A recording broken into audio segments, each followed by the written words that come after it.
answers? I think I'm entitled. You want answers? I want the truth! You can't handle the truth! This is Larry Connors USA. Larry Connors USA.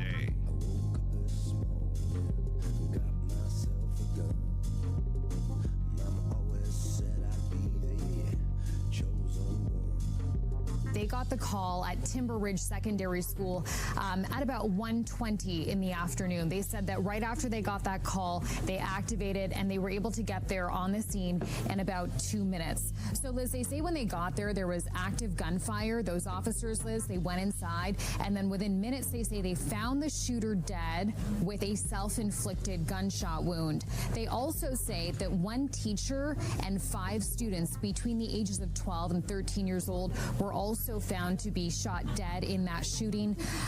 And they also say that before the suspect actually got to the school, Liz, they believe that the suspect killed their mother and brother at the family's home. Yeah, tragedy all the way around. And there's something about this tragedy that is being ignored intentionally by the legacy and the left media. These children, a teacher, a parent, a brother, all shot to death, others injured, taking place in a Canadian province.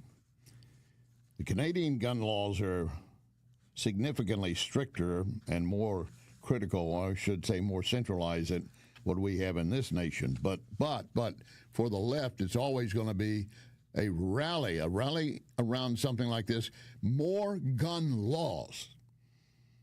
Again, this took place in Canada, but that does not stop them from shouting that. What is stopping them this time around, and I regret to tell you and put this right in your face, but you probably have already figured this out. The shooter was biologically one sex, but believed to be another sex in their mind, and they wanted to be called by their preferred pronouns. The Canadian sheriff that's overseeing this case had to admit that very point. We're not hiding it. In fact, you're the first media to ask the question. I will say this. We identified the suspect as they chose to be identified in public and in social media. I can say that Jesse was born as a biological male who approximately, in the information that I have, approximately 60 years ago began to transition to female and identified as female both socially and... we're just going to call the shooter a shooter, not point out the transgender issue. That could be at the very stake in the beginning of where this all began to go wrong. The sheriff admitted they'd been called to that same house where the shooter, the transgender, lived. They'd been called there numerous times, and they took numerous weapons out of the home at one point. But apparently got a petition, probably with the help of a judge who was very compliant and others, to send all the weapons back to the house. Now, we don't know if any of those same weapons were used at this point. This is similar to what they're trying to get passed in the USA, and that is a red flag law. If you've got something like this, it's kind of someone's unstable and they got a stash of weapons, maybe you need to remove the weapons, protect them and others, even their own members of their family. If it's a legitimate reason, I say yes, let's do that. But if you're calling in a red flag alert because you don't like the way the neighbor mows their grass, no. But in this case, it was obviously distress and mental illness involved. A child going through transitioning. And the Canadian police did not directly try to refer to this as a transgender shooting. It was just another shooting of innocent people, and the shooter is being identified other than by the name. They finally admit how he was born and now he's transitioning, but they call him by his preferred pronoun and then say we're just going to call him the shooter. Do you think that helps anyone? Do you think that gets to the root of the issue of what we've been pushing on our children? If you don't think you're in the proper sex, then we should get you mutilated and change things up. That will make your life better.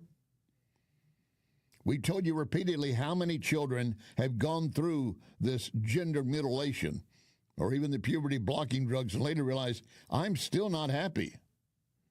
And in fact, then they might turn that against others. The shooting in Pennsylvania, in Tennessee, at that Christian school, that was the same situation. Someone that was going through transgender mutilation. Didn't make them happy, made them want to go back and kill people. But it's being ignored by the legacy media, and the leftists are suddenly, Mom, no words of complaint and worries about get more gun laws. Now, of course, they'd be talking to Canada, which I pointed out to you already has tougher laws than we do in the USA. But where are all of these idiots that want to come rushing forward before a child or victim is even buried and say, we need more gun laws? I will tell you this, I'm sure there's some in Canada that are saying the same thing. We're going to get into this in more detail later in this hour. You don't want to go anywhere. Welcome to hour number one, Larry Connors, USA. Charging out of the gates like a bull as usual.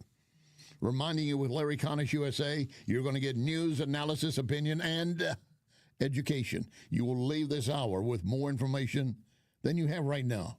I promise you. And reminding you when we're on the air, we are streaming video. You can watch the program. And it's not like watching paint dry, I promise you. Watch the program on NewsTalkSTL Rumble, Larry Connors USA Rumble, Facebook, and also everything goes up as a podcast later, in case you miss it. Available at NewsTalkSTL, LarryConnorsUSA.com, Larry Connors USA Facebook. And you can register to have it sent direct to your email box every day so you don't miss a single program. Very simple. Go to LarryConnorsUSA.com. Give us the minimal information, and we share that information with no one. And we'll make sure you get all this information. Coming up in our next hour, we're going to be taking a closer look at some of how your dollars have been going to fraud, and no one's at the gate watching. Well, they're watching it go bye-bye your dollars. That's about it. And later this hour, we're all, of course, in this nation, I say all, many fascinated and captivated by Savannah Guthrie's mother being kidnapped. She's a high-profile person. That makes her mother one. And I will remind you, we've got thousands missing in this nation on a daily basis. I'm going to raise something else right now. I might as well get right into it. Is this all because of the publicity of Savannah Guthrie that is getting all the attention, or because of her mother being her age? And I sympathize with them, and I want to see something done to help them. But I wonder how many black children or mothers or parents are missing out there, and very little, if anything, is being done. Where's the left again crying out over this? That's going to lead us to our story behind the story today, when another kidnapping, verified kidnapping in that case, led to the national meltdown and concern and fear. The story behind the story of the Lindbergh baby kidnapping in 1932. Charles Lindbergh's baby. The story behind the story yet to come. Back to Capitol Hill yesterday, Pam Bondi appearing in front of Congress, and they were grilling her on what she knows, what she doesn't know about various things. And of course, the Epstein files being part of it. She and Congressman Nadler got into it. The president saying they indicted me twice. They sure did. They tried to impeach him twice. And you, Mr. Nadler, were one of the leads on the impeachment. I was on the other side. I lived that with you. During impeachment, you said the president conspired, sought foreign interference in the 2016 election.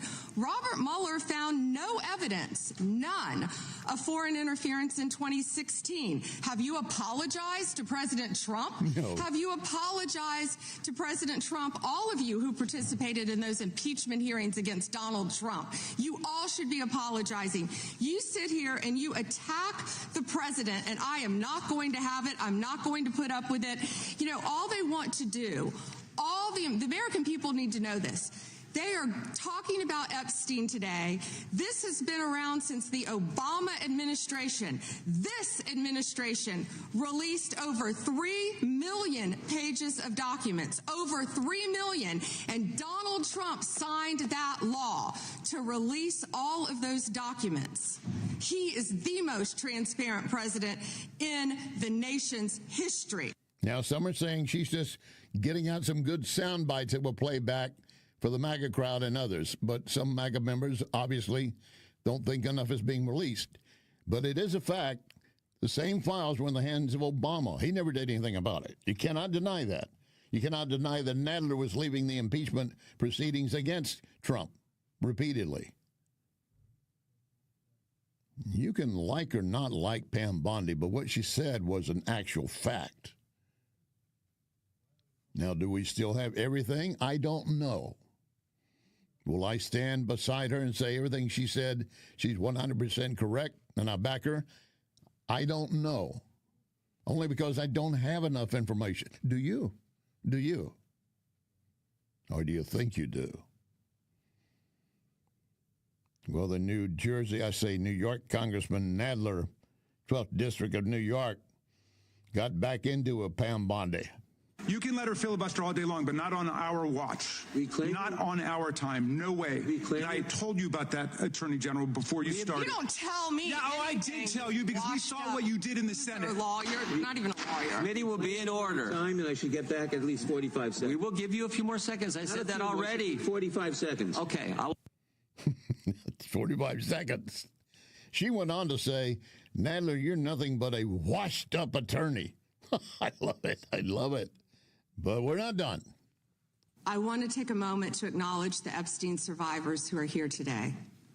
I'm a career prosecutor, and despite what the ranking member said, I have spent my entire career fighting for victims, and I will continue to do so. I am deeply sorry for what any victim has been through, especially as a result of that monster. If you have any information to share with law enforcement about anyone who has hurt you or abused you, the FBI is waiting to hear from you. I want you to know that any accusations of criminal wrongdoing will be taken seriously and investigated. The Department of Justice is committed to holding criminals accountable to the fullest extent of the law.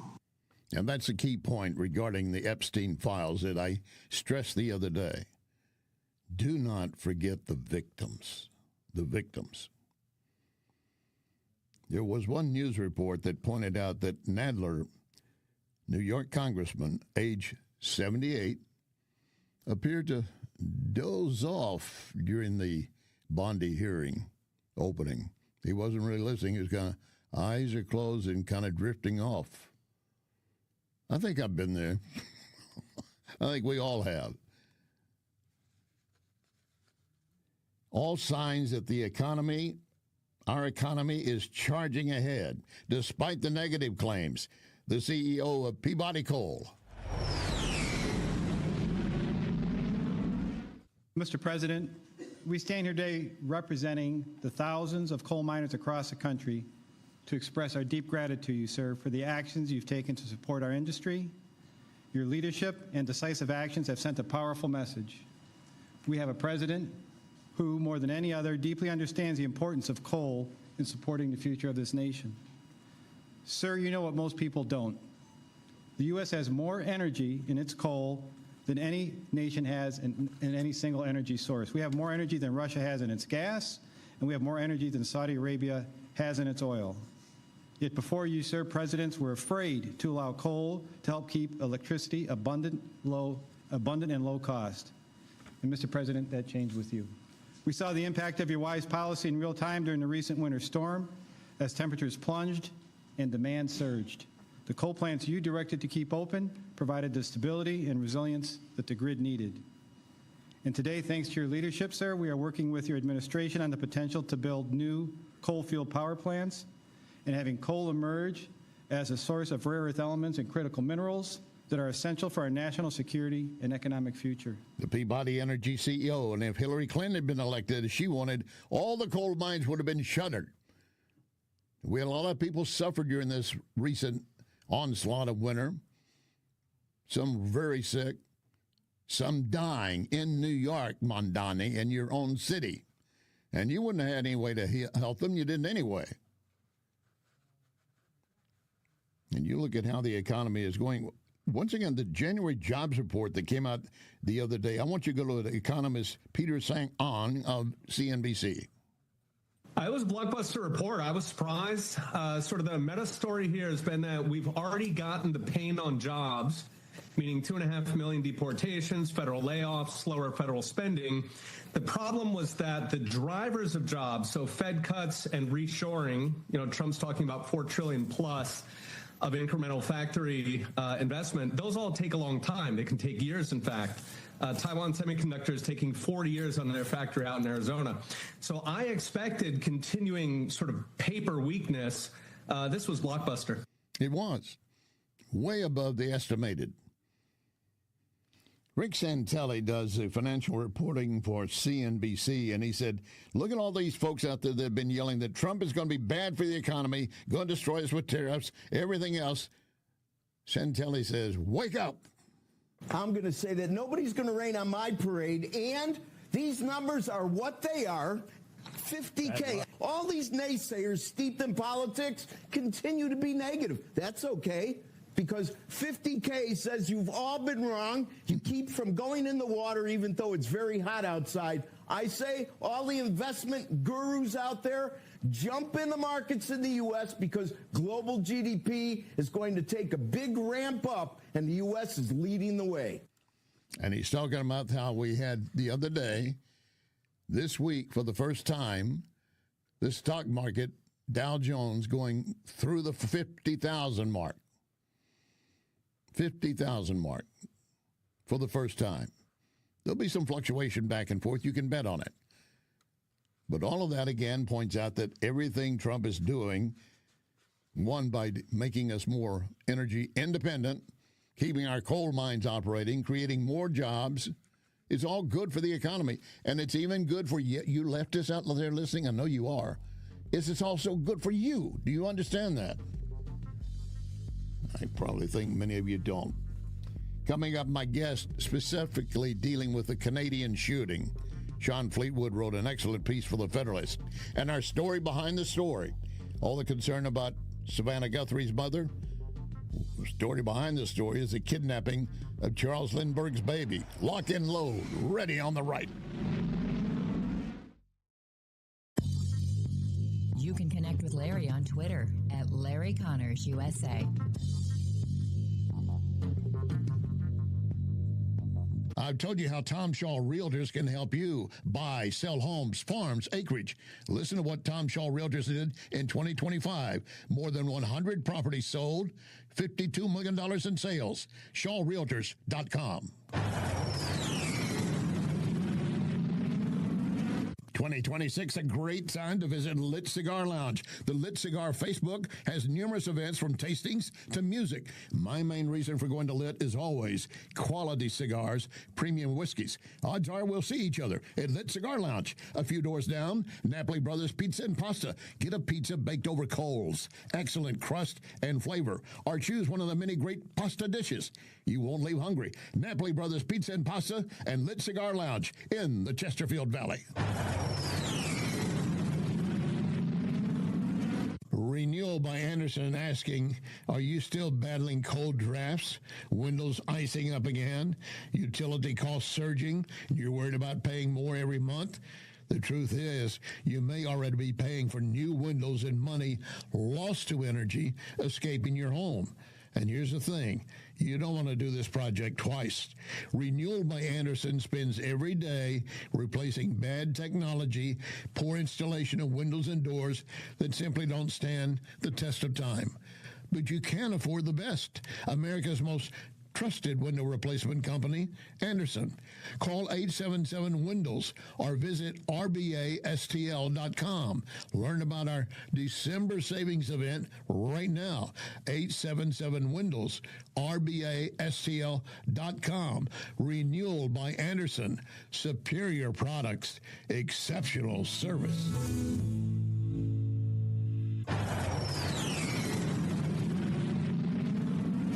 Ever been in a wreck or felt as if you've been in a wreck? My advice, contact Dr. Bill Draghi, Esquire Sports Medicine. Yes, they can treat wreck victims, falls, other hazards of life, sports injuries. I go at least twice a month. That keeps the joints in line. Part of your spine get out of line, you start compensating, you're going to have additional pain. Don't be that guy. Visit Esquire Sports Medicine, Big Bend, just north of 40, EsquireSportsMedicine.com. This is News Talk STL. What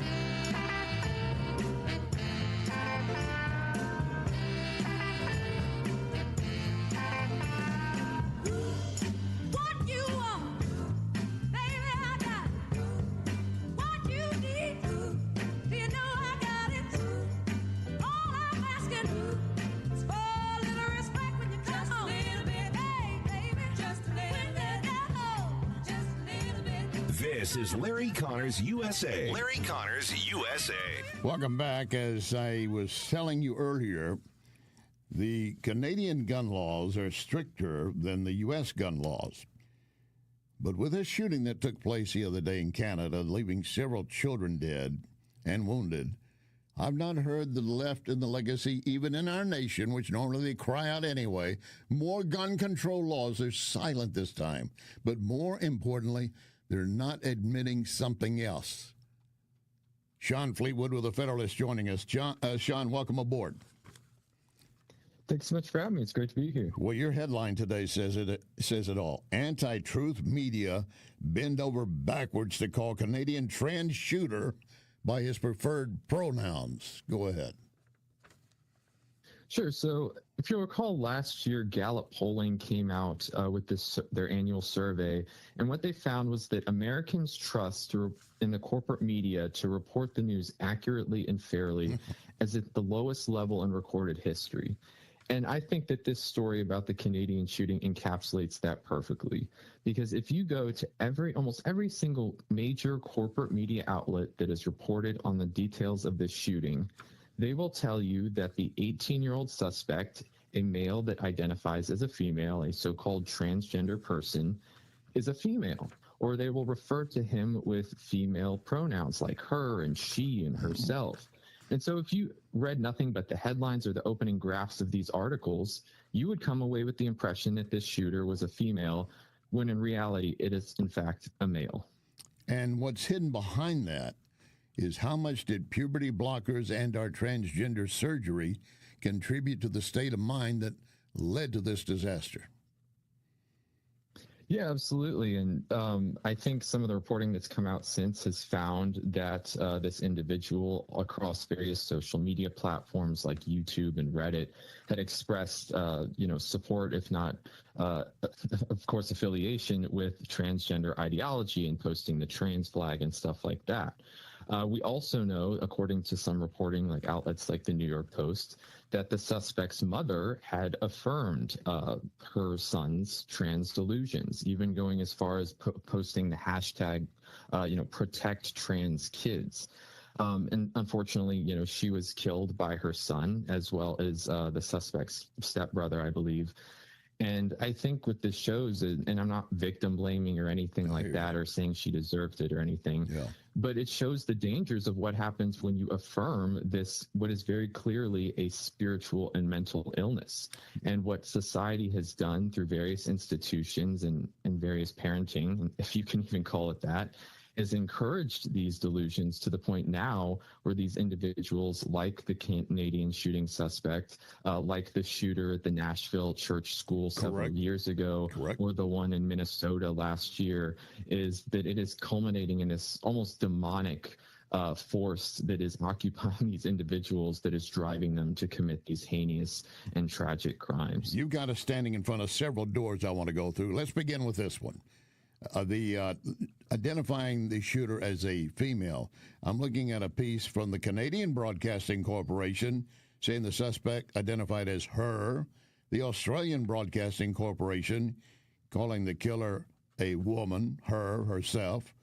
And yet when questioned in a news conference, the sheriff said, well, we're not trying to hide it. We're just going by what she preferred, her pronouns, she preferred, and we're also just calling the shooter a shooter. Yeah, that's the insane part about this is I saw the same clip that you're referring to. Here you have the people who are supposed to be protecting the innocent civilians of society when willing to bend over backwards. They are so committed to this destructive ideology that they are willing to bend over backwards to accommodate the delusions of an individual who just massacred innocent people and shot up innocent people and are going to leave the survivors with horrific trauma that they'll have to deal with for the rest of their lives. But you're willing to go that far to accommodate the wants and needs of someone who clearly has, mental and emotional and spiritual problems. I mean, that is a major concern, and it's not exclusive to the Canadian police or government. It is very much present here in the United States and other Western countries and governments.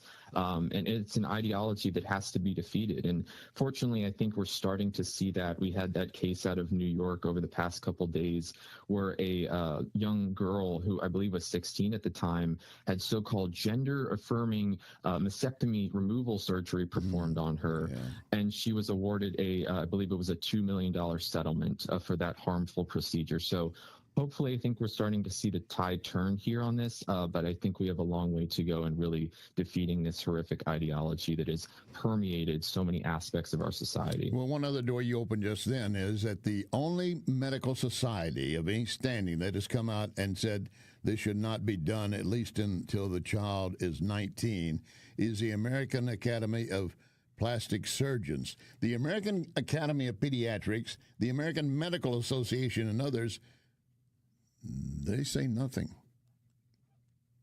Oh, yeah, absolutely. And I would expect nothing less, especially when you look at the American Academy of Pediatrics. I mean, when RFK Jr. earlier last year had come out revising some of the guidance involving COVID shots for young kids, they said, oh, we're going to ignore the CDC's guidance. We're just going to continue with our own, which is to give these, experimental mRNA shots to these minors, without necessarily considering the long-term consequences of what that might mean for them and their health.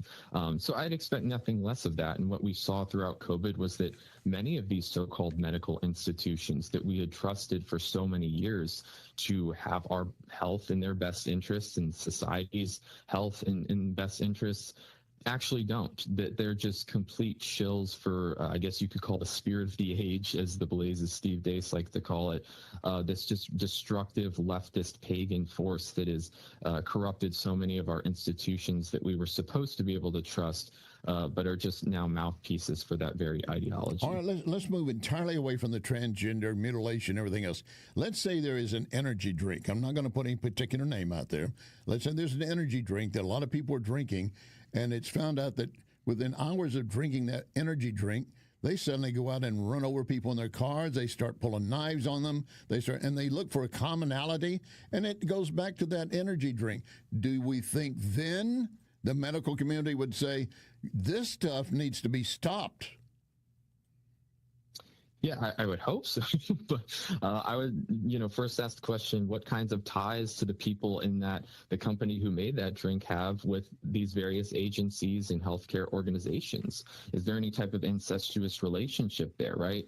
We saw people like Scott Gottlieb, who is, kind of leading the charge when it came to COVID vaccines. I think he worked at the FDA. He was the head at the FDA. And then where is he now? He's a board member at Pfizer. So, you have to... Those alliances are there, but if they're not accepting the possibility, just the possibility that the puberty blocker is messing with these children when they're young and going to double mastectomy or whatever else, that they don't think that would affect that person going forward in life, like the energy drink I was talking about, they would say, we need to reevaluate and back away. And every medical group probably would line up behind that, but not this issue.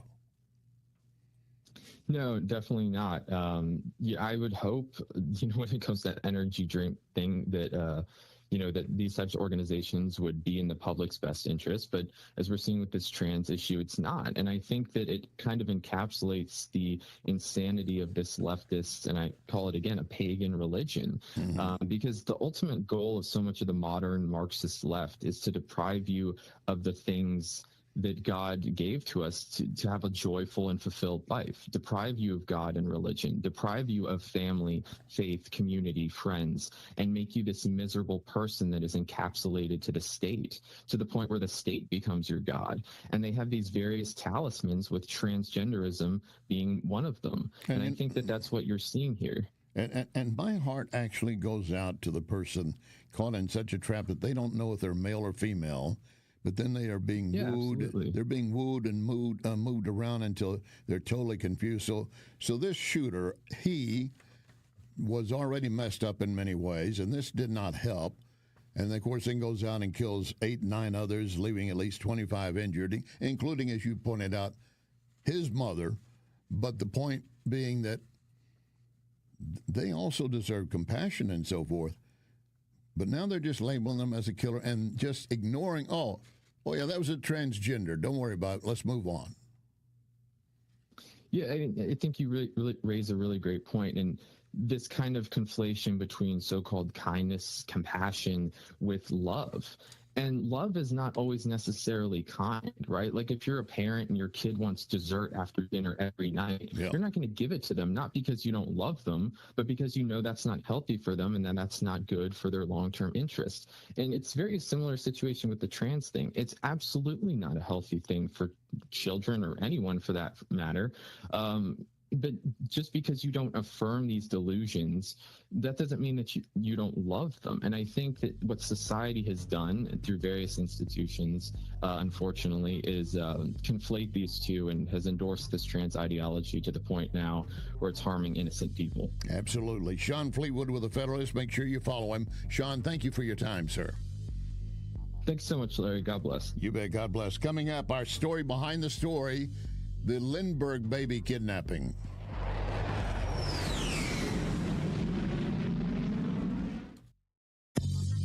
You are listening to Larry Connors, USA.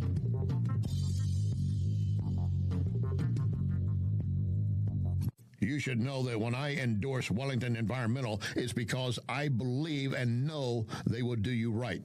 Wellington takes pride in providing homeowners and businesses whatever they need. You need some dustless blasting? They will take care of that. You need some mold remediation? They can do that. They take pride in training their team to perform multiple services and having the equipment ready to get jobs finished. That's important to you. You make just one call, and you call a company that's been around for more than 35 years with more than 45 technicians in the field. Most of you know finding good workers, then having them show up on time could be difficult. Not for Wellington Environmental. They're there at the designated time, ready to go. Check them out to see what they could do for you. Dustless blasting or anything else you need. Wellington Environmental, 314-644-4930. 314-644-4930. Be well with Wellington. The best thing I ever did for my neck and back pain was go to Esquire Sports Medicine. Dr. Draghi and his staff can take care of those pains. If they can't, they'll refer you to a specialist. And when you're hurting, you don't want to wait. So often with Dr. Draghi and Esquire Sports Medicine, you're treated within 24 hours. For any joint or muscle pain, contact my doctor, Dr. Draghi, Esquire Sports Medicine on Big Bend, just north of 40. EsquireSportsMedicine.com. Another day must be another roofer in town. And John Beal and I were talking. He said, every time you turn around, there's a new roofing company. Many of them have no idea what they're doing, and the statistics show that many will be out of business within 2 to 5 years. Who are you going to call to help you then? You need to remember only one name, John Beal. John Beal Roofing. You have a problem, he can take care of it. And we'll be here for you. John Beal Roofing. Call 1-800-NEW-ROOF. 1-800-NEW-ROOF. Renewal by Anderson asking, are you still battling cold drafts? Windows icing up again? Utility costs surging? You're worried about paying more every month? The truth is, you may already be paying for new windows and money lost to energy escaping your home. And here's the thing, you don't want to do this project twice. Renewal by Anderson spends every day replacing bad technology, poor installation of windows and doors that simply don't stand the test of time. But you can afford the best, America's most trusted window replacement company, Anderson. Call 877-WINDOWS or visit rbastl.com. Learn about our December savings event right now. 877-WINDOWS, rbastl.com. Renewal by Anderson. Superior products, exceptional service. This is News Talk STL. You should have closed your windows and got another dog. You should have chained up all the doors and switched up all the locks. And how many times have I prayed? This is Larry Connors USA. Larry Connors USA. Now, Larry Connors with the story behind the story. New York City, 1927. As the world watches, Charles Lindbergh readies himself for a feat never before achieved by mankind. A solo flight from the United States to Europe. Lindbergh's whole life has led to this moment. Dropping out of college to become a stunt pilot, and then enlisting in the U.S. Army to join flight school. He opts for a single-engine plane without a parachute or radio, so he can store more gasoline. And the newspapers call him the Flying Fool. Nevertheless, Lindbergh takes off from Roosevelt Field in Long Island, beginning his long voyage to Paris. Almost 34 hours later, Lindbergh safely touches down in Paris to a crowd of 100,000 adoring fans. That is an amazing feat. And keep in mind, when it was taking place, a solo flight from New York to Paris. He called it the Spirit of St. Louis. He had some St. Louis backers with him, and that's why for a while out the airport, and I think it still exists, I haven't been out there for a while, but a mock-up of his plane is displayed, hung from the ceiling. This was the first solo non-trans-stop Atlantic flight. He began it May 20th, 1927, and on the 21st of 1927, 3,610 miles later, 33 and a half hours later, the 25-year-old landed in Paris. It was an Orion M2 monoplane, designed for long-distance solo flight, but no one had ever tested it to that point. And if it went down, there was no one going to be available to rescue him. So it was a time of victory and celebration and recognition as well deserved. Charles Lindbergh later ended up marrying a sweetheart, but to avoid a lot of the publicity that was around them, they decided to move to an area of New Jersey. And they had a baby. And there is, again, another part of the story behind the story. You are listening to Larry Connors. March 1st, 1932, 9 p.m. Charles Lindbergh, his wife, and their wily terrier, Wagush, relax in their home as 20-month-old Charles Jr. sleeps soundly in the nursery upstairs.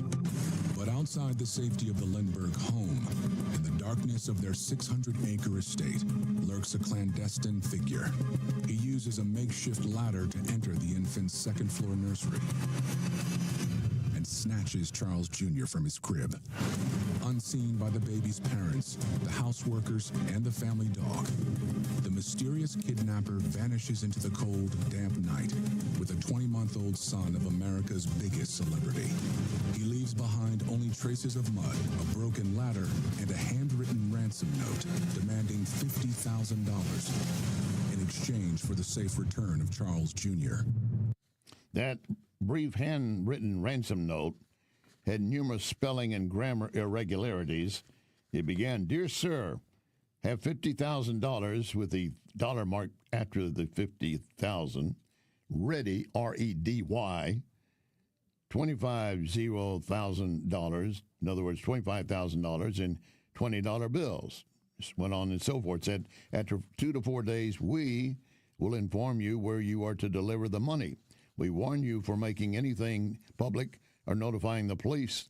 The child is in gut care," meant obviously to be good care. "Indications for all letters are signature and 3 holes punched into the paper to verify that's the same people." Later, the examination by professionals, they did agree. It was written by the same person, written basic in Old English. They believe the writer must have been foreign, had spent little time in our country. Then they came up with a sketch artist to make a portrait of a man they believed to be the kidnapper. Now, where'd they come up with that? Let's back up to March 1, 1932, 9 o'clock that night. The Lindbergh's nurse, Betty Gow, found the 20-month-old Charles Augustus Lindbergh Jr. was not with his mother. She had just come out of the bath. She alerted Charles Lindbergh, who immediately went in the child's room and found that ransom note in the windowsill. He took a gun, went around the house and ground searching with the family butler. They found impressions in the ground under the window of the baby's room, pieces of a wooden ladder, and a baby's blanket. They contacted the Hopewell Police Department. Lindbergh contacted his attorney and his friend, and eventually New Jersey police. It was March 2nd, 1932, that FBI Director J. Edgar Hoover contacted the New Jersey Police Department and said they would use the FBI for any resources they needed. They did not have any federal jurisdiction at that time until May 13, 1932, when the president declared the FBI would be at the disposal of the New Jersey Police Department. So the FBI could conduct the investigation. There was a $25,000 reward offered. At that time, equivalent to more than $600,000, $800,000 in today's money. And that's where a guy came forward that said he had had a discussion with someone he believed that might be connected to the case. And he's the one who came up with a sketch that they used and put out. Turned out it was somebody just faking it, hoping to get some money, and he had nothing to do with it. And then officially in October 1933, FDR announced the FBI would take over all jurisdiction. You can imagine this case sweeping through the nation at that time. You didn't have the internet, you didn't have all the vast papers and all the TV coverage and everything, but everything you put up that had Baby Lindbergh in it, it was bought and sold quickly and read, and they couldn't wait for the next edition. That is kind of where we are with the Guthrie case right now, Savannah Guthrie's mother. We have a lot of missing people in this nation. Why so much attention on her? Well, her mother being a prime anchor, and also a lot of money involved, and her age and circumstances around it. All of that makes sense. It does not satisfy people who have their loved ones missing, and they don't think they're getting any help from the police. It's not meant to be a disparity, but that's what it is. If the headline in tomorrow's paper mentioned James Doe of such and such street is missing and has been for a month, we need to find him, very few people would pay attention. So the Guthrie case of today is very similar to what they were going through 80 plus years ago with the kidnapping of Baby Lindbergh. Listen to how the News of the Nation were handling it. The nation is transfixed as the manhunt for the Lindbergh kidnapper begins. An egregious act immediately dubbed the crime of the century. The sweeping media coverage informs the kidnapper of his stolen assets' value. Just 3 days after the crime is committed, the Lindberghs receive a new ransom note, wrought with misspellings, demanding an increased sum to be paid of $70,000, or an inflation-adjusted $1 million. Eager to help, retired school principal Dr. John Condon volunteers to act as the intermediary between the family and the kidnapper. The kidnapper and Lindbergh agree, and Dr. Condon becomes the conduit. 1 month and 12 ransom notes after the kidnapping, Condon finally sets up a meeting to exchange the money for information detailing the child's whereabouts. The kidnapper identifies himself as John and does little to hide his appearance from Condon. Dr. Condon hands over a bag of bills and gold notes and receives a letter in return, pointing authorities to a boat named Nellie near Martha's Vineyard in Massachusetts. The stranger departs, but Condon remains confident that he could identify the kidnapper if he were to ever see him again. But the Nellie is never found near Martha's Vineyard, and neither is the baby. 1 year after the kidnapping, Charles Jr. is found dead and decomposed, less than 5 miles from the Lindbergh home. Skull bruises indicate death by trauma to the head. A family and a nation mourns, but becomes resolved to locating the murderer and bringing him to justice.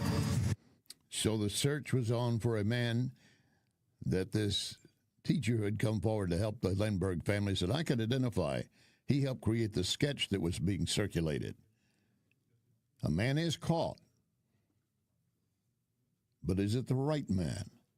There is more to the story behind the story. You are listening to Larry Connors, USA.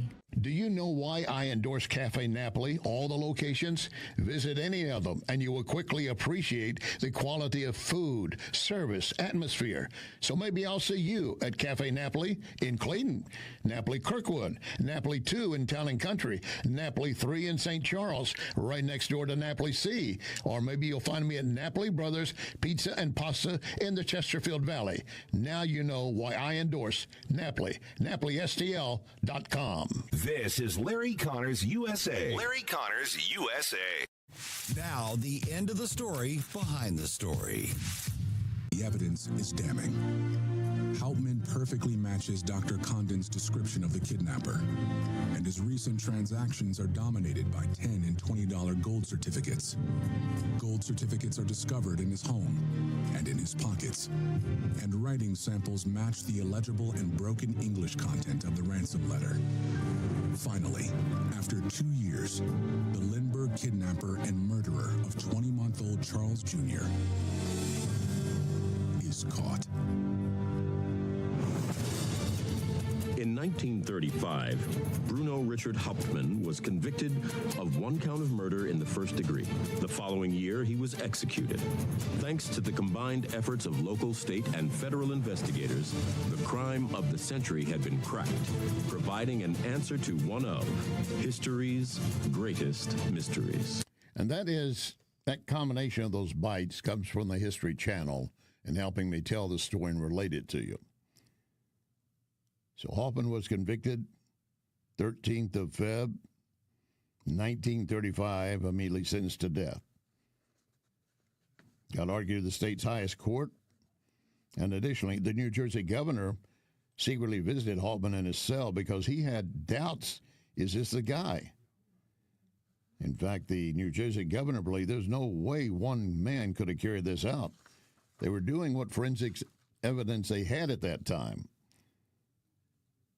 And numerous books have been presented alternative theories as to how Hauptmann was actually innocent, how he had very weak counsel supporting him. Basically, no one wanted to be the guy to keep the guy that allegedly kidnapped and killed the Lindbergh baby off death row or even alive.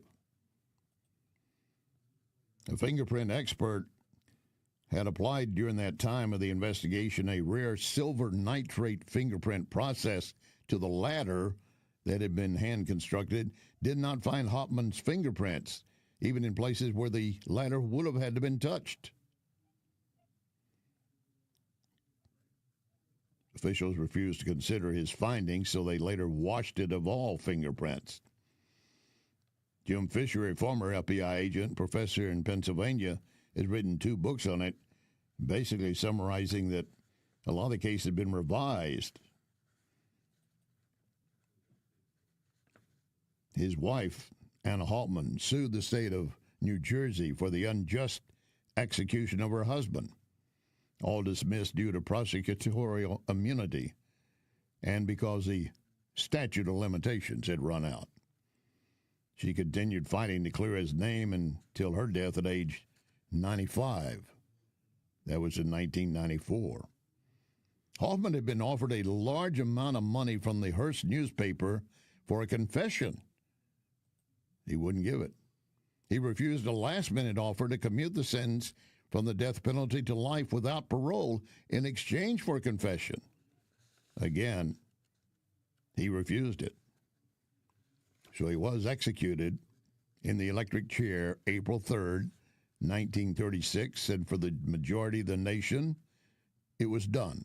The nightmare was over. Did not have a good ending in the sense that baby Lindbergh not just kidnapped but killed, found within 5 miles of his house. And for a lot of folks, they still had questions. He was found guilty, been executed, but did we get the right guy? Then you have others saying that Hoffman was just part of a group, or that maybe he just witnessed some of it. He had nothing really to do with it. For many of those questions still remain. For many, it is still a national mystery. The execution of Hauptmann did not change that. Charles Augustus Lindbergh, Jr., the 20-month-old son of Colonel Charles Lindbergh, taken from his home March 1, 1932, found later dead 5 miles from his home. Tomorrow's story behind the story. When news operations should choose to censor themselves. And I've got some perfect examples.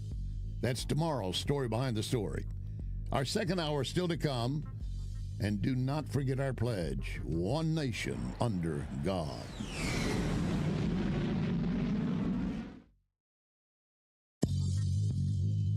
You can hear podcasts of this program at Larry Connors USA Facebook. Larry Connors USA Facebook. John Beal Roofing reminds you we are in the stormy season, and that means if you have even the smallest leak in your roof, you could soon have a much bigger issue. Call John Beal to make sure that your biggest investment is protected. That call can save you major dollars. If you do get hit during a storm, John Beal has a rapid response team. Call 1-800-NEW-ROOF. 1-800-NEW-ROOF.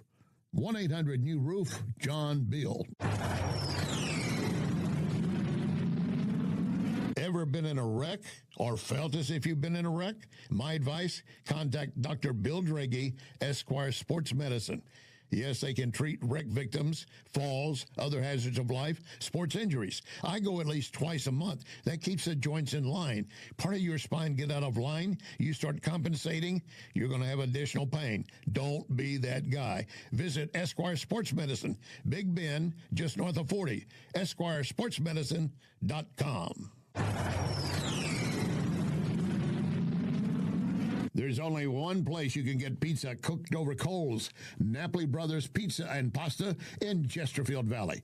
Of course, Napoli Brothers has a great selection of pasta dishes. Between the pizza and pasta, trust me, you will not leave hungry. Then, a few doors down, Lit Cigar Lounge, a wide variety of quality cigars, each offering a unique smoke. That cigar, some premium whiskey, all you need to do is enjoy. Lit Cigar Lounge and Napoli Brothers Pizza and Pasta, Chesterfield Valley. It's that time of season when families, businesses are moving. For local or long distance, I endorse McGuire Moving. Get a date set soon before the schedules are booked. 314-241-0600. 241-0600. McGuire is constantly giving back to our veterans, such as Support Dogs for Our Brave. So with McGuire, you're getting excellent service and helping our vets. McGuireMoving.com. So many times, Vincent's Jewelers has helped me surprise someone special. Vincent's locally owned can do the same for you, and you don't have to break the bank to get something really nice, maybe even customized. The smile you're going to get back from that special someone, priceless. Check VincentsJewelers.com every day because new items are arriving and there are special deals. Vincent's, my only jeweler. VincentsJewelers.com. VincentsJewelers.com. Renewal by Anderson asking, are you still battling cold drafts? Windows icing up again? Utility costs surging? You're worried about paying more every month? The truth is, you may already be paying for new windows and money lost to energy escaping your home. And here's the thing, you don't want to do this project twice. Renewal by Anderson spends every day replacing bad technology, poor installation of windows and doors that simply don't stand the test of time. But you can afford the best, America's most trusted window replacement company, Anderson. Call 877-WINDOWS or visit rbastl.com. Learn about our December savings event right now. 877-WINDOWS, rbastl.com. Renewal by Anderson. Superior products, exceptional service. This is News Talk STL.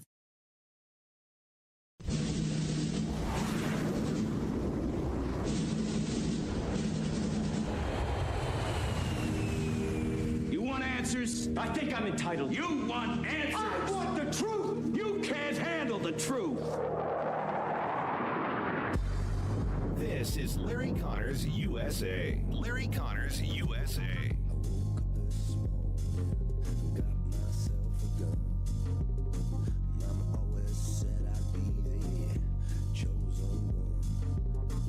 I apologize for the delay.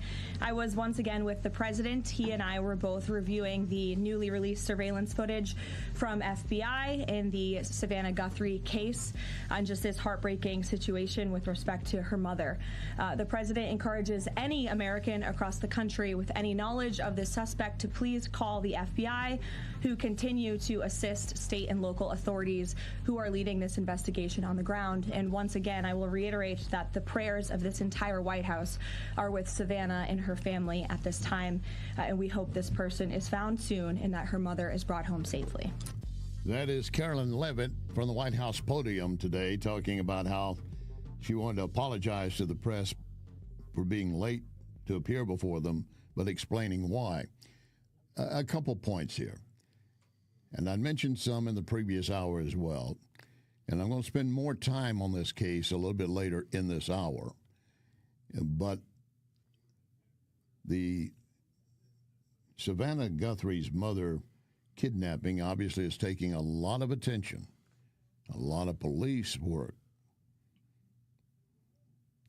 And for some who have relatives missing and have been for some time, I have no doubt they're questioning why so much attention for this woman. They're not trying to belittle her. They don't wish her bad. But why so much time, even to the fact where the president is involved? Well, again, we're talking about an 84-year-old woman that supposedly was taken against her will, and who knows what shape she's in right now. You don't want her to suffer. I don't want her to suffer. But how many other people out there have relatives or loved ones? And I will add this. I'm going to do it now, right in your face. They might have relatives and friends of color, and they don't see this kind of effort being done for them, or even a teenage girl or boy, or maybe a younger child. That's the way, quote, the world turns, focusing on the most prominent case and getting more and more attention. And the news media knows it. Every time they put her name up and anything to do with her, they have an audience hungry. What's the latest? What's the latest? What's the latest? And you can finish the story right now, and immediately someone else said, well, what else you got? It's understandable. I'm just trying to give it to you in some context of looking at as a news story, as opposed to, quote, an elderly woman missing and hopefully still alive, but wanting you to keep in mind how many others out there are missing and their loved ones don't know where they are. Don't forget them, because those who are missing their loved ones, they're not forgetting them. That doesn't mean they're trying to say they dismissed the Guthrie missing case, but they're concerned about their own, as you would be if you had a child missing or a grandmother missing, had been for some time. That would preoccupy your time. Not this case. But again, it's, quote, as the world turns, and it is, quote, the nature of the beast being the media as well. And of course, the question about resources being spent on this case at the extent of what else needs to be solved and dealt with. Those in this area certainly aware of the Sean Hornbeck kidnapping decades ago. Gone for so long, we were convinced that he was dead. Turns out he was still alive, being kept alive, until it was reaching a point where he was an older child and the kidnapper was preparing to kill him once he had another young boy. God's grace entered into that case. All right, more later on this in this hour for you. Welcome to hour number 2, Larry Connors, USA. Yeah, we hit on all cylinders for you, and we throw a wide net. I want to get as many as I can listening, and you telling your friends and family. This program, Larry Connors, USA, you need to hear, watch if you can, via Zoom, or if you can't hear and watch live, you can always pull it up as a podcast and then share it with others. Well, how do you do all that? Well, you go to NewsTalkSTL Rumble to watch the program, or Larry Connors USA Rumble, or Facebook.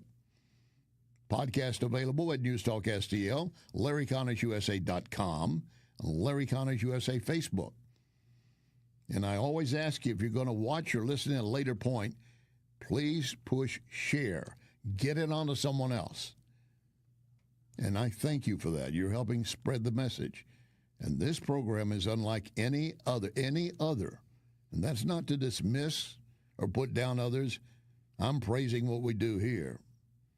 I'm not self-boasting. I'm praising the work that goes into it. What I do, what Jerome does, and everybody else that I have around me, offering ideas and so forth. We don't just do your standard talk show.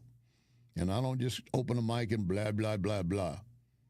Sometimes it'd be a hell of a lot easier, because I have being born in Texas, a BS degree, legitimately, and I have a legitimate certified BS degree from a university. So I can do that. But I want to fill you with information. News Talk Larry Connors USA provides you news, analysis, commentary, and an education. You leave each hour with more knowledge than you have right now. That's a pledge. It's a guarantee. One of the things taking place recently, of course, is trying to get to the bottom of all the fraud that's been going on. I want you to hear an exchange that took place between Senator Hawley of Missouri, as he's talking to Seamus Bruner, who is a government accounting official. Your organization specializes in following nonprofit funding and organizational networks. So based on your research, what organizations have been active on the ground in Minnesota? What can you tell us? Thank you, Mr. Chair. Yes, we have tracked over $60 million, according to the latest 990 disclosures, to approximately 14 groups, some of them national, others on the ground. Groups like the ACLU provide the legal defense, as well as facilitate the trainings for some of the tactics that Senator Corrin just described. A group named Democracy Forward. Take Action Minnesota has gotten over $10 million from these large NGO networks, including the Neville Roy Singham Network.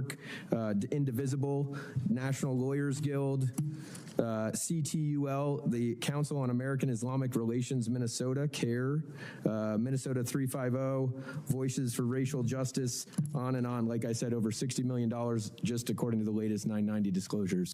Wow, that's impressive. They've not only tracked it, they know where it came from, where it went. So this is not an organic effort to demonize Trump, ICE, and everything else, nor an organic effort to, let's say we can steal some money. It is an organized effort, and the money is there. Let's return to the questioning. $60 million, at least 14 different groups. That sounds like a pretty broad ecosystem here. Where's this money coming from? I mean, how is it flowing to these groups? Do you have any sense? So we've built a database that contains hundreds of thousands of rows from grants from networks like the Soros Network, the Arabella Funding Network, as mentioned, the Neville Roy Singham Funding Network, many others, Tides, the Ford Foundation Network, the Rockefeller Funding Network, these massive NGOs that have billions of dollars to spend on all kinds of coordinated protest, or in this case, riot activity. Riot activity. Why don't they just quote protesting? Riot activity, that exceeds your First Amendment right of speech if you're causing riots. And they clearly label this riot activity. That's what we're going to be doing. Let me show you something else from a new Inspector General's report that got released just this morning, and it involves the Administration of Children and Families, which is under Health and Human Services. The job is to manage unaccompanied minors, in other words, kids that probably came in the country illegally or were brought in illegally and or found abandoned. They had no one to watch over them. A group called Family Endeavors Incorporated. Now, this sounds great, right? Helping with families. It's a nonprofit group. They signed a one-year contract back in March of 2021. This is just now being uncovered. It's been going on during the Biden administration. But now we're getting to the bottom of a lot, and some was going on even during the Trump administration. But now we got time to dig into it. So the Family Endeavors Incorporated established to manage a new emergency intake site for these children in Texas with 2,000 extra beds, 2,000. In this new report, Biden's administration of children and families failed to follow federal procurement requirements to make sure you have full and open competition because they had insufficient planning. That was because the Biden administration was citing, we're in the midst of COVID. We just, to hell with the taking proper bids. Let's just give the money up. The contract price was more than double the agency's own cost of $244 million. They estimate it's going to take $244 million. The Biden administration just dumped more on them, increasing the value of the original estimate 3 times, saying we need shelter beds. A lot of this taking place in Pecos, Texas. I spent a lot of time in my youth growing up in Pecos, Texas.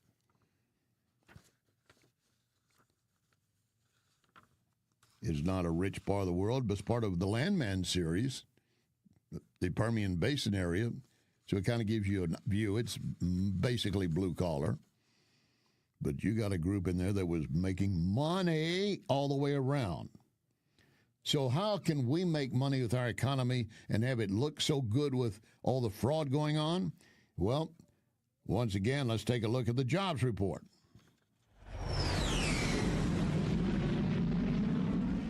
It was a blockbuster report. I was surprised.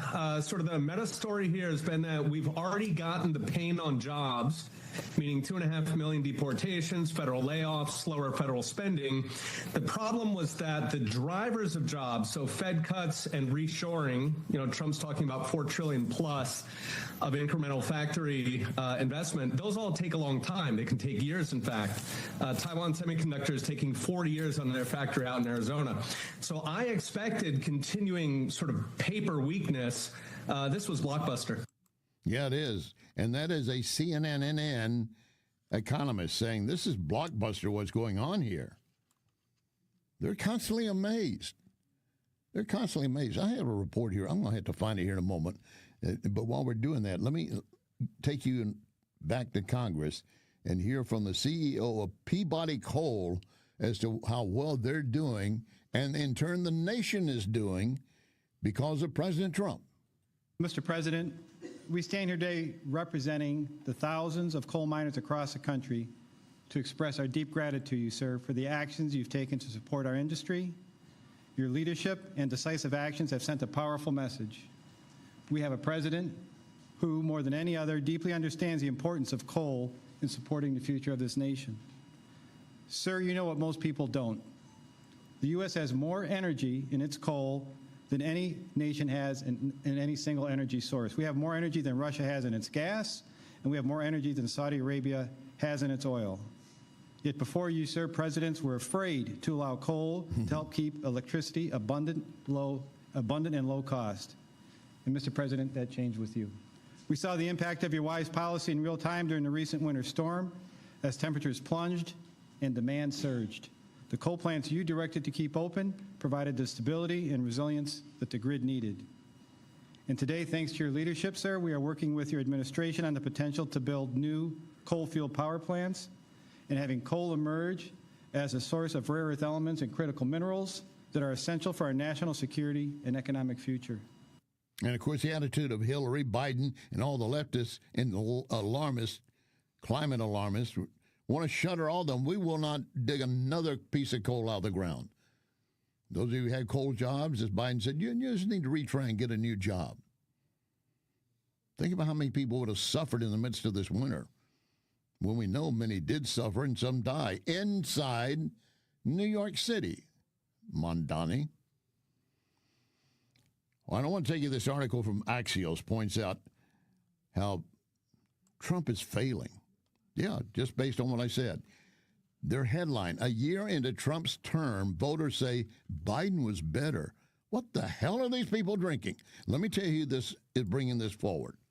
First of all, they continue the article. President Trump has become so politically toxic, voters now say Joe Biden did a better job as president. These are coming from new polls. They're predicting a potential midterm wipeout for the Republicans.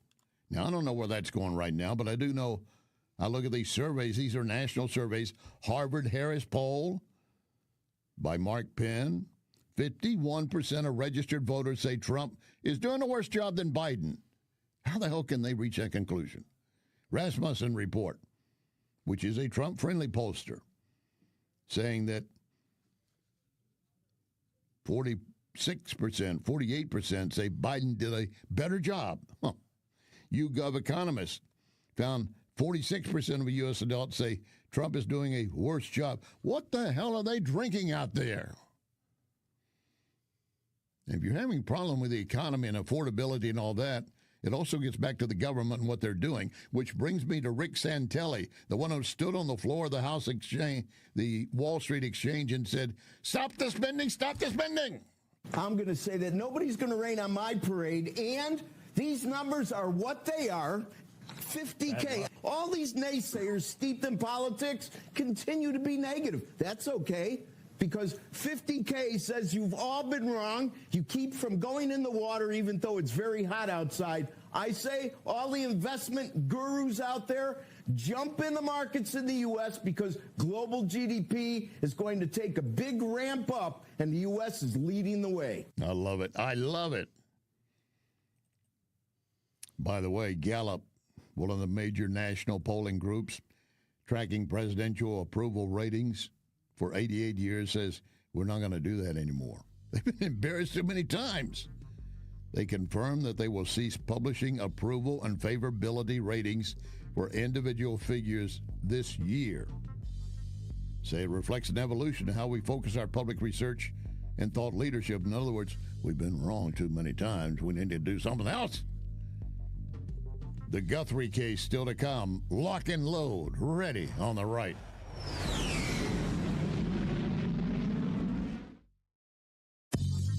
You are listening to Larry Connors, USA.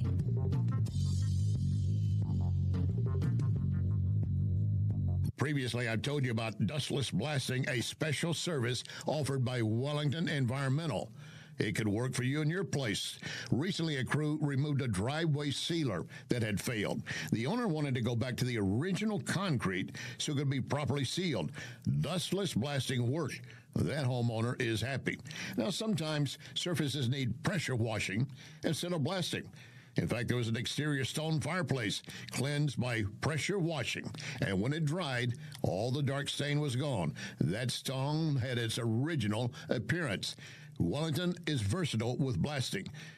Dustless blasting or whatever you need. They will evaluate and make a decision. How do you get them to your door? Very easy. Call 314-644-4930. 644-4930. Wellington Environmental, making your world great. In fact, be safe, be well with Wellington Environmental. McGuire Moving is silver certified, which means they are great at relocating senior citizens. In fact, McGuire is a household name because McGuire understands the stress involved when moving older adults.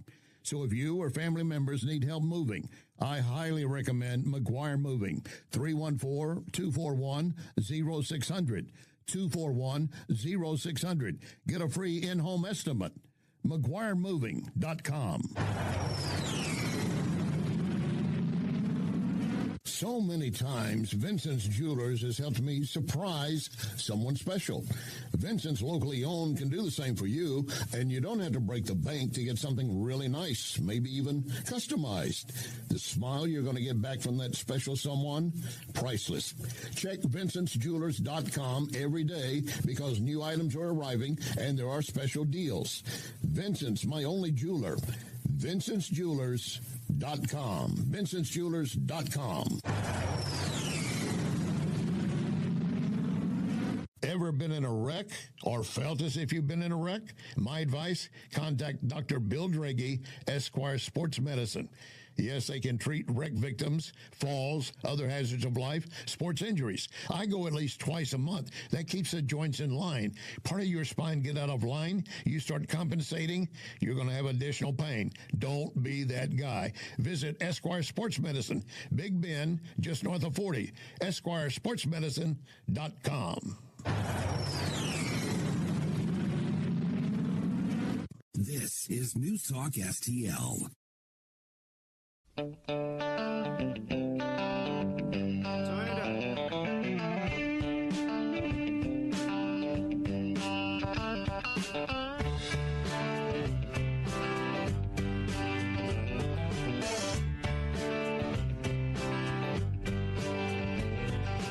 This is Larry Connors USA. Larry Connors USA. I apologize for the delay.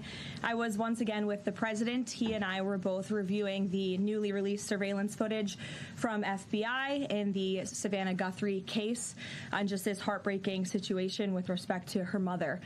The president encourages any American across the country with any knowledge of this suspect to please call the FBI, who continue to assist state and local authorities who are leading this investigation on the ground. And once again, I will reiterate that the prayers of this entire White House are with Savannah and her family at this time, and we hope this person is found soon and that her mother is brought home safely. Now, I did repeat that soundbite as we began this second hour. I aired it at the beginning, and I told you I'd have more to follow up on with that. And the reason is that there's a lot behind the scenes we don't know. There's a lot of speculation, and there are a lot of folks that are convinced that I know exactly what happened. No, you don't. Not unless you're directly involved in the kidnapping and are closer to the case than the majority of the public. I've covered decades and decades of folks kidnapped, missing, and whatever. And often the story turns out not to be as it was originally presented. I'm not saying that's happened in this case. What I'm saying is that all these reports out there, they're just reports. They might be, quote, valid news reports and accurate. They might be wholly accurate. They might be partially accurate. They might be closer to fiction than fact. What we do know that I think we can agree on The search for 84-year-old Nancy Guthrie, the mother today hosts Savannah Guthrie, now into its 12th day in Arizona. Investigators say they've had more than 18,000 tips. And they discovered a pair of black gloves near her Tucson area home after they released doorbell footage of a masked armed suspect walking up and then apparently realizing for the first time there was a camera next to the door and then tried to cover it. And then went back off the edge of the porch, picking up some flowers and dirt, moving forward again, trying to cover up what he's already been exposed to. There's nothing that says that guy had anything to do with her disappearance. There's nothing other than that was strange behavior going on at the time she went missing. It also doesn't say he didn't have something with it. The FBI agents and the Pima County Sheriff's deputies actively searching the Catalina foothills where a black glove was found and sent for DNA analysis. See if they can find anything. If the guy has a record anywhere and has his material on file with the DNA, that's the way we do things now, which is perfect. Every convict in our prisons and all the illegals that we catch in our country, they're all put into the DNA file. And again, as I say, reportedly at least 18,000 tips have been received, and thousands came in within the first 24 hours. Some of them thinking they might actually have something of value, and some just looking for a little publicity, possibly.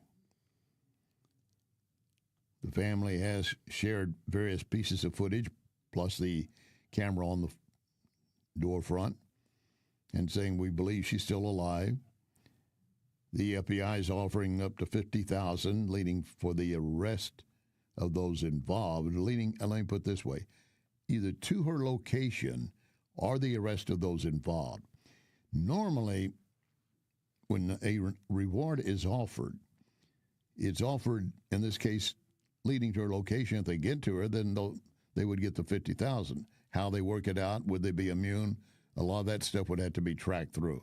But normally, if you're going to offer $50,000 for information leading to her or leading to those involved, it's normally added with those involved and convicted. You want to make sure you're paying off people that were directly involved. And every time I open up the file, there's another report. I got a retired police chief saying he's in Phoenix talking about some new evidence in the search for Nancy Guthrie. He calls it new evidence. I don't see anything that he's pointing out that points out, quote, really new evidence. I've seen a lot of speculation, but I'm not trying to take away from anybody who thinks they've got something.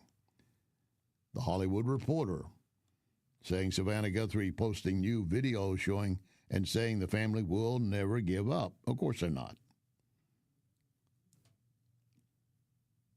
And then Savannah Guthrie's missing mom search continues. They did have a person detained but released, as reported by the USA Today. There was a pizza delivery guy that apparently got wrapped up in this, either in some fashion or another, that they picked up and realized, guy, hey, all I'm doing is delivering pizza in the neighborhood. I don't know how I'm in here. But let's go back to what I was pointing out at the beginning of today's program. This is the kind of thing that catches eyeballs and attention constantly.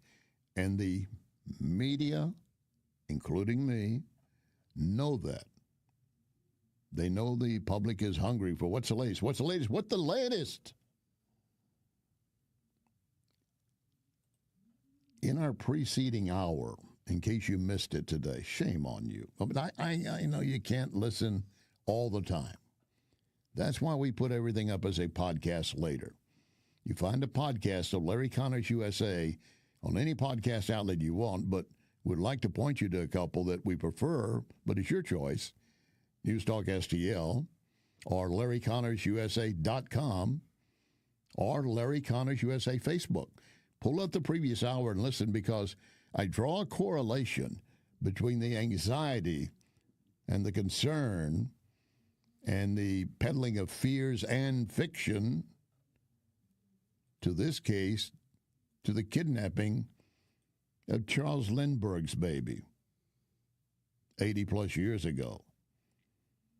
The only real difference between the, quote, hysteria and the news that was going around then compared to now is there are more reporters, more opportunities, video, things of this nature, more ways to get it out on a constant basis, right to your phone. You don't have to wait for the paper to show up. You don't have to go run out to the local newsstand and pick up a paper. You don't have to wait for the evening news or whatever news source you're watching. But it really replicates a nation caught in a web of confusion, chaos, and mystery. And we should all add that, as you heard Carolyn Leavitt say, the president and the entire White House are praying for her safe recovery. And we should add, we say the same for everyone who has a loved one who is missing. An hour, a day, or more. I want to relate a very personal story. Didn't get any publicity. I'm at Channel 2. I'm getting ready to go on the air for the 5 o'clock news. I'm in the makeup room. Yes, I had to put on makeup. Well, you do it to take the shine off your face. And yes, I had hair then, to some extent, so trying to make myself look pretty good. The news director comes in. And we're less than 3 minutes to go to the air. He said, your wife's on the phone, needs to talk to you. I said, well, I'll call her back and talk to her later. He said, no, you need to talk to her now. I said, well, I can call her later. I said, Larry, you need to talk to her now. I had 2 children at that point, ages 6 and 8, if I recall. I pick up the phone and I hear my wife's voice, and she's trying to say something. And all of a sudden I hear her scream and collapse and crying and sobbing. I can't make out anything she's saying. I'm thinking, my God, what's happened to one of my kids? She and the 2 girls had walked to their school, and coming back, one of the children, my youngest, decided to go a different direction. Got back to the house early and decided to hide in an upstairs bedroom and tore pieces of paper leading to a closet door where she was not hiding. She was hiding in a little attic door. We had probably 30 workers at the house doing different things. So she's asking them, have you seen Christy? They said, no, we haven't seen her. Now they drop all their work. They're helping. Then they call the police in. And this has been going on for almost 2 hours before I'm called. And I'm called only when one of the officers tells my wife, I think you need to call Larry. It ended well for us because as she's on the phone to me, my daughter walks in. She fell asleep in the attic and woke up and then came downstairs. She did not know all the panic she put everyone into. Had no idea. Wasn't trying to play tricks, just other than fake hiding out.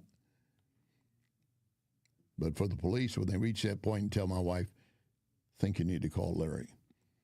To them, they were worried that someone had abducted my child. She never got to saying that to me directly, but later at home that night, I'm replaying that what if she had been abducted? How would I deal with that? I cannot begin to feel the emotional empathy that would be needed for a parent missing a child or a child missing a parent. But I've been there to some extent. And if you're there or will be, I pray that God will bring you comfort and peace and protection. Coming up, battle in Congress.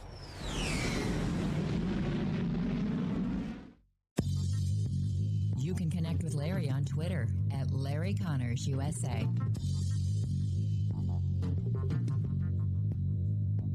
Great news from my sponsor, Tom Shaw Realtors, proving if you want to buy, sell homes, farms, acreage, you want Tom Shaw. In 2025, selling more than 100 properties, $52 million in sales. ShawRealtors.com. When I have business clients or guests from out of town, I often take them to Cafe Napoli. I know they're going to enjoy any of the Napoli locations. Cafe Napoli in Clayton, Napoli 2 in Town and Country, Napoli 3 in St. Charles, next to Napoli C, Napoli Kirkwood, or Napoli Brothers Pizza and Pasta in the Chesterfield Valley. Excellent food and intellectual conversation, if they bring the intellectual conversation. And NapoliSTL.com. NapoliSTL.com. Renewal by Anderson asking, are you still battling cold drafts? Windows icing up again? Utility costs surging? You're worried about paying more every month? The truth is, you may already be paying for new windows and money lost to energy escaping your home.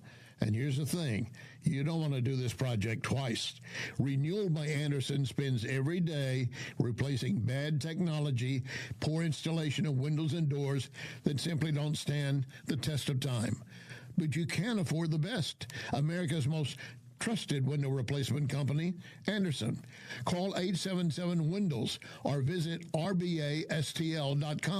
Learn about our December savings event right now. 877-WINDOWS, rbastl.com. Renewal by Anderson. Superior products, exceptional service.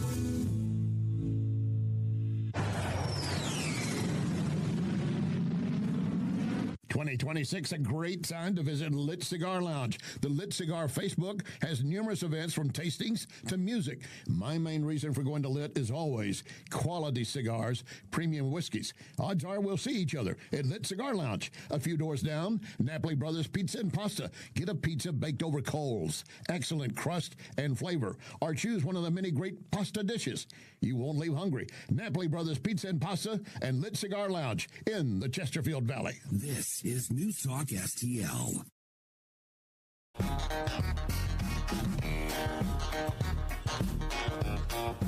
Very superstitious, writings on the wall. Very superstitious, letters about to fall. This is Larry Connors USA. Larry Connors USA. The president saying they indicted me twice. They sure did. They tried to impeach him twice. And you, Mr. Nadler, were one of the leads on the impeachment. I was on the other side. I lived that with you. During impeachment, you said the president conspired, sought foreign interference in the 2016 election. Robert Mueller found no evidence, none, of foreign interference in 2016. Have you apologized to President Trump? Have you apologized to President Trump, all of you who participated in those impeachment hearings against Donald Trump? You all should be apologizing. You sit here and you attack the president, and I am not going to have it. I'm not going to put up with it. You know, all they want to do, all the American people need to know this. They are talking about Epstein today. This has been around since the Obama administration. This administration released over 3 million pages of documents, over 3 million. And Donald Trump signed that law to release all of those documents. He is the most transparent president in the nation's history. Now, a lot of what you were hearing from Attorney General Bondi, you cannot argue. But still, some say she's fallen short. And they say that she really has not released everything of value that we need to see. I don't know. But I will tell you what House Democrats are picking up on it. So those of you who are pushing against Pam Bondi, be aware of this from Politico, which is a leftist-leaning organization. They want you to believe that House Democrats think Pam Bondi just helped them in the midterms. Some believe that. They think that she's not being strong enough.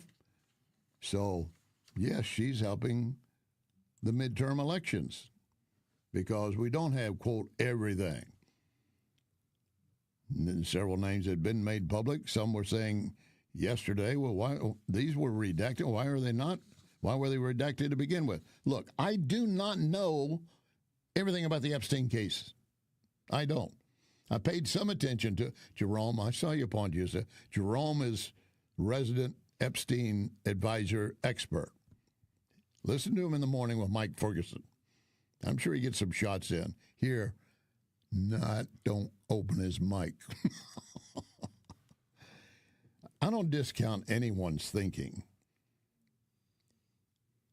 And there's so many unknowns, you have to keep every possibility open. But we do know, and we reported the other day, that where we found Trump's name, it appeared where a sheriff was saying he got called by, now this is the sheriff claiming this, so maybe he made it up, got called by Trump saying, I don't want Epstein coming to Mar-a-Lago anymore, and I would like you to know that you should no longer welcome here. Did he really say that? Did the sheriff make it up? I don't know. I mean, come on. If I did, I'd tell you. If I had a fact, I'd give it to you. If I had something I truly suspected, this is a fact to the best of my knowledge, I'd relate it that way. Personally, I do think a lot of the public is done with the Epstein case, and I don't care where you stand on it as to if you've gotten everything or not, but I'm telling you, and I urge you, do not forget the victims. There clearly were victims. I don't care who was involved in messing with them. Well, I do care, but regardless of who might have been involved, I'm more concerned about those young victims, what they went through then and where they are now in their head. But Bondi was really tearing into Jerry Nadler, the New York congressman, of course, who, yes, he was leading impeachment proceedings against Trump twice. And she said, I was right there because I had to battle you against that. Well, they weren't through sparring. You can let her filibuster all day long, but not on our watch. Not on our time. No way. And I told you about that, Attorney General, before you started. You don't tell me. Yeah, I did tell you because we saw what you did in the Senate. You're a lawyer, not even a lawyer. Committee will be in order. Time, and I should get back at least 45 seconds. We will give you a few more seconds. I said that already. 45 seconds. Okay. It's kind of like these instant replays, you know. Back where a ref comes out and says, back the clock will be reset 5 seconds earlier. Yeah, I know. Points been made over and over again. I encourage you to continue to watch it if you have interest, but the news cycle is constantly spinning out something new. And what I do in putting this program together, I'm trying to touch a lot of bases. And I know if I spend too much time on one particular thing, you say, I'm bored, I could care less about that. But if I tell you about I've got coming up in a moment this year, I'll stick around for that. In fact, someone directly accused me to my face, he'd come up and said, Larry, I was about ready to shut it off or go listen and do something else, and then you tease something, and you were just teasing me to make me stay and listen, weren't you? Guilty. Yes, that's exactly what I was doing. And then I hope I delivered. Of course, if I tease it and it's not so big, you'll walk away and think, well, that's more of Larry Connors BS stuff. Not going to step in that again. I'll bet you will. Not because I'm laying so much BS out there, but because what I present you, as I tell you with Larry Connors USA, you get news, analysis, opinion, and education. And you do walk away with more knowledge than you have as you begin each hour. That's not to belittle you and what you already know and have accumulated. And it's not to make me the grand wizard of all. It's not.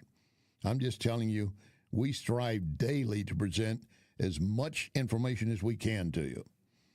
And every day when I finish, I've got reams of paper here that I never get to. I get great ideas pitched to me, but they just don't fit with what I'm trying to do that day. This story, though, I'm not going to ignore. This has to do with illegals being released to roam about the country. A federal judge 6 days ago, I'm just now having a chance to get to it, released 4 illegal immigrants with lengthy rap sheets that include not just charges, but convictions for murder and child sex crimes. They've been convicted for murder and child sex. But this Obama appointee in Louisiana, this must be one messed up Cajun, DeGravelis. I don't even know if that's Cajun or anywhere like Louisiana. To the ones I know, if it had been Thibodeau, you know how to spell Thibodeau in Cajun? Well, you better learn. But anyway, this DeGravelis, I haven't even looked on his background or who he is. I could care less. But what he did, these 4 defendants, one an Ethiopian convicted of sexual exploitation of a minor. He was ordered removed September 5 of last year. He's still there. They haven't done it, haven't turned him over to the ICE administration. And he was released in the U.S. by the Biden administration. Another guy from Cuba, convicted for homicide, assault, resisting an officer, and other charges. An immigration judge issued a deportation order for him on September 24, 2001. And he's still in the state of Louisiana, was in jail until now. He's being freed by this judge. There's another Cuban convicted. I'm not talking about charged, convicted for homicide, kidnapping, selling cocaine. A deportation order issued for him March 27, 2002. How the hell are these people still here? Still another one, convicted of homicide. Ordered deported May 30, 1995. September 2025, last year, DHS announced a partnership with Louisiana to expand the ICE detention space at Louisiana State Penitentiary, known as Angola, now dubbed the Louisiana Lockup, and it houses some of the criminal illegals arrested by ICE, guys that never should be on the streets again. But this federal judge in Louisiana, we're not going to hold them in custody anymore. Let them go. Don't turn them overnight, just let them go. Judge, how about this? How about we give them your address and they go and stay with you and your family? Any one of the 4. Would you want them in your home? Of course not. But they don't mind releasing them on the streets so they can prey on you and your children. All right, let's try to find some good things, and the best place to go for some good things lately is the economy. Listen to Carolyn Levitt from the White House press pool talking about the tax cut you're going to be getting. Thanks to President Trump signing the largest middle-class tax cut in history, this is shaping up to be the biggest tax refund season ever, and we are in it now. President Trump and Republicans fundamentally believe that Americans deserve to keep more of their hard-earned money, not less, which is why he fought so hard to deliver this long overdue relief. From no tax on tips, overtime or Social Security, to auto loan interest deductions on new American-made vehicles, plus increases to the standard deduction in child tax credit, more money is flowing back into the pockets of hardworking Americans. We're already hearing from everyday Americans across the country who are reporting substantial tax savings thanks to the Working Families Tax Cut, which every single Democrat in Congress voted against. Yes, keep that in mind. They voted against even their own constituents getting reduced taxes. They voted against them having to pay tax on overtime. They voted against them getting tax deductions on interest for buying a car. They voted against it. This was going to help all Americans. This was the tide to lift all boats. And the Democrats are so stupid they put holes in the boat, drowning them and their other Democrats. Now, this was signed into law July 4 of last year, the One Big Beautiful Bill Act. It makes most of the 2017 Tax Cuts and Jobs Act permanent. Keep in mind these provisions, some of them apply to last year. The majority of your tax cuts and adjustments will take effect regarding this year. So this time next year, when you're filing for 2026, income. That's where you're going to see it. There'll be adjustables and withholding tables for depending on your take-home pay. Child tax credit will jump from $2,200 as it stands this year. A new bonus will begin in 2025 or later that will go deeper into 2026. Federal deduction for qualified overtime available all the way through 2028. And the leftists didn't want it. You Democrats who are supporting these guys, you need to get in their face and say, what the hell are you doing to me? They're not helping you. And in fact, to that extent, Carolyn Levitt pointed out how often the national media stands right there in front of her and in the White House and ignores basic stories that are good for you. I will just point out that there are a lot of wins in the news this week that people in this room have not asked about because you continue to ask questions about the same subject, so let me point them out for you. Again, on Friday, the Dow shattered 50,000 for the first time ever. This week, the American Society of Plastic Surgeons came out in opposition to gender mutilation surgeries for children. They are the first major medical group to do so.